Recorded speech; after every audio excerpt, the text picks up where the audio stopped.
everybody, and welcome to another episode of Hidden in the Universal Vault. I'm Ryan, your host. Let's go ahead and close out November with a comedy released in 2004. This stars Ben Stiller and Jennifer Aniston. Along Came Polly. This is a comedy release, as I said, in 2004. Though the DVD in the back says 2003, but this movie came out beginning of 2004, January, I do believe. So yeah, this was a fun comedy. Now, I have not seen this movie since 2004 or 2003, and I remember being a pretty solid comedy from what I remembered. It was one of those that I remember buying from my local Blockbuster, and I was just totally intrigued in checking this little piece of film out. So anyways, if you haven't seen Along Came Polly, focus on Ben Stiller's Ruben Feder, yeah. He plays Ruben Feder. And we're introduced to Polly, I had to look it up, Polly Prince, that's right. So we're introduced to Ben Stiller's Ruben Feder and Jennifer Aniston's Polly Prince. So basically, the movie starts out and Ben Stiller's getting married to this woman portrayed by Deborah Missing. Yeah, movie Deborah Missing in it. So he basically marries her and they have the wedding. So they're at the Caribbeans and he spots Hank Azaria, who is a Caribbean. So he meets up with him. He's a part nudist, but he's also a scuba dive instructor. So he's a nudist, so he walks around and he gets back on the boat and puts on a thong. That's pretty much his character. So they're like, oh, would you guys be interested in scuba diving? So Stiller's character's like, no, we're not certified, so we'll just go ahead and take a pass on that. They're essentially just enjoy the beach.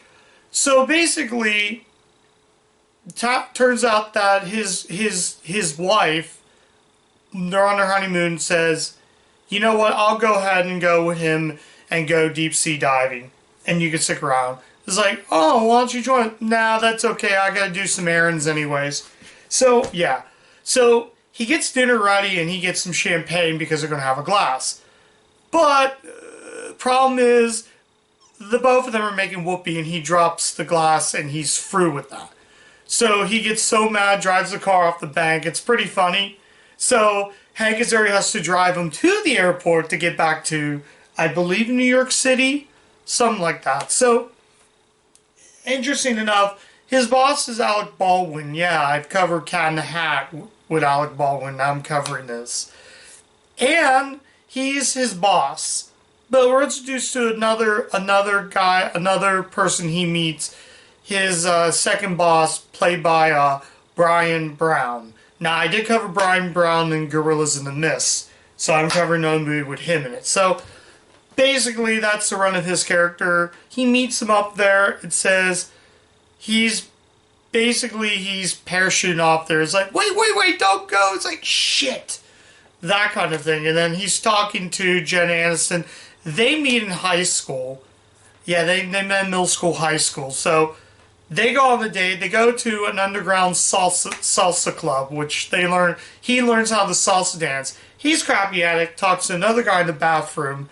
So the one scene he's eating all that Mexican food, finger food, and she's eating it as normal. He's eating like sweat's coming down, so he has to use the bathroom, and he's like, occupied, very busy, buddy. So he's trying to hold and use the bathroom. It's just crazy shenanigans. He can't find toilet paper, so he's trying everything. So he uses Polly's cloth that her grandmother gave. It's like, oh, that's okay. It's not a big deal. An ancient cloth. So her pet is a ferret named Rodolfo. As the cover, it's weird because the cover says, yeah, we see the main names, but it also says introducing Rodolfo, the blind ferret. So that's the character. He's a ferret but can't see, that she got at like some yard sale or some market, and that's pretty much about that. So it's a very funny comedy. Philip Seymour Hoffman, I forgot he was an old actor, so he's like a has-been actor that's friends with Ben Stiller, the late Philip Seymour Hoffman. But There's a really clever scene where at the court playing basketball, and they're like playing 2-on-2 b-ball against another guy. So the guy decides to take off his shirt, and he's like blocking like that, can't even get the ball back. Smacks up on the guy, like the sweat on his hairy chest goes, and he's dripping in sweat. And he's like, "That's funny." Though this is actually written by the guy who co-wrote Meet the Parents, and he actually had Netflix special, not Netflix special, but a Netflix movie just of last year, which, funny enough, Kevin Hart appears in this film. Now, I don't know if it's his first movie or if his second movie, because he did an independent film for Universal, Paper Soldiers. So I want to say this might have been his first movie as an actor. Kevin Hart was like unknown at the time, was an unknown. I didn't even know when I first watched it that was Kevin Hart. There's some great supporting characters. Missy Pyle is in it, plays a coworker Innocent's character. So yeah, she's in it though.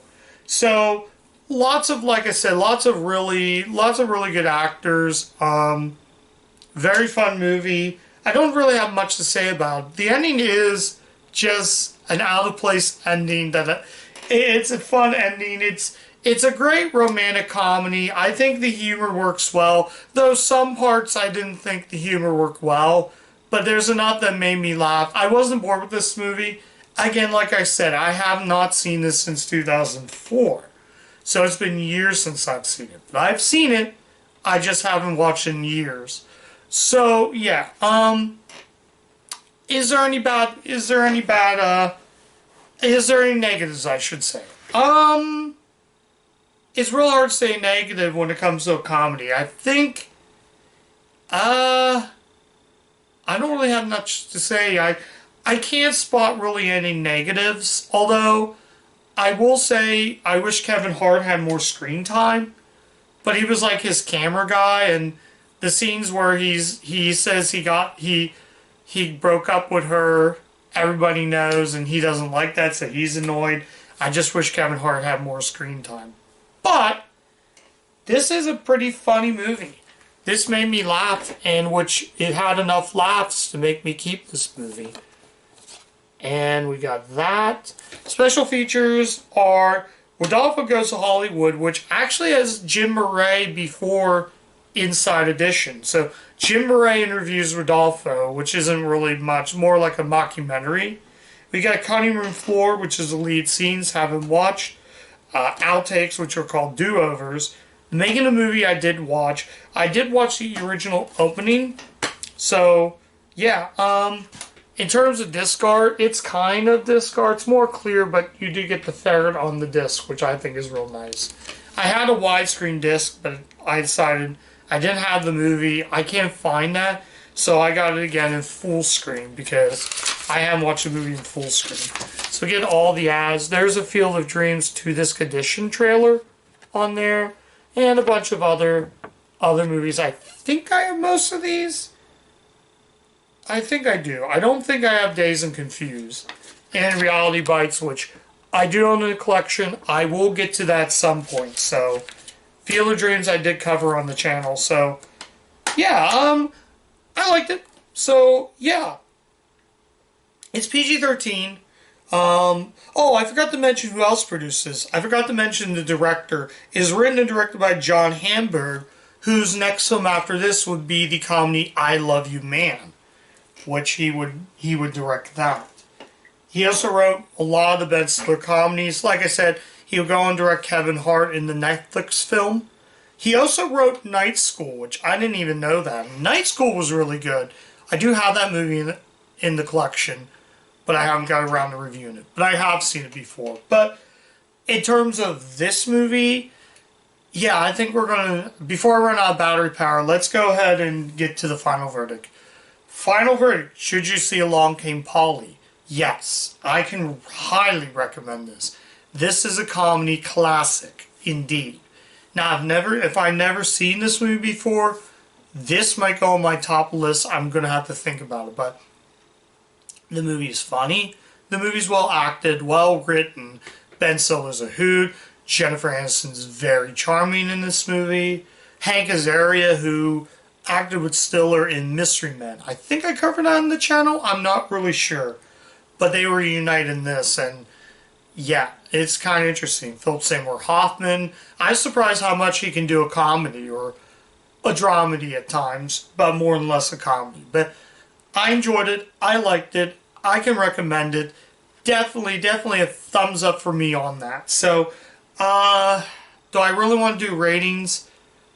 This, I think, from what I saw on the tomato meter, got like 20%, which honestly, why 20%? I think it deserved at least, any movie that I think is mediocre, I think it's good, should at least be 50% or more, if I judge a movie for myself. I judge a movie myself, but I judge a movie on its own merits is what I should say. And this movie is a ton of fun, so yeah, I can recommend this movie. Go check this movie out. It's worth watching. So, that's my review of Along Came Polly. Check the movie out. You'll definitely get a kick. Every Jennifer Aniston movie I've watched that she made for Universal has been good. I covered Bruce Almighty and Wonderless. I covered on the channel. I think very, very, very funny movie. It's a really good heartwarming comedy, so I'm going to leave it at that. Once again, thank you guys so much for watching this review. Come back to the channel. I got plenty other reviews. We're getting down to December next week, so yeah, like, comment, subscribe. Let me know if you like Along Came Polly. I did like this movie for what it is. I think it's really good. This is definitely, if I have room on my shelf, this is going on my Universal shelf for sure. And I could watch this one again. Like I said, would I watch it again? Yes. Would I watch it with a friend? Oh, hell yes. This is really, really good. So anyways, like I said, that's it. Thank you guys again for watching. Do all the good stuff. Like, comment, subscribe. Do all the good stuff YouTube likes you to do. And as always, keep watching those Universal movies. And I'll catch you guys next time. Bye.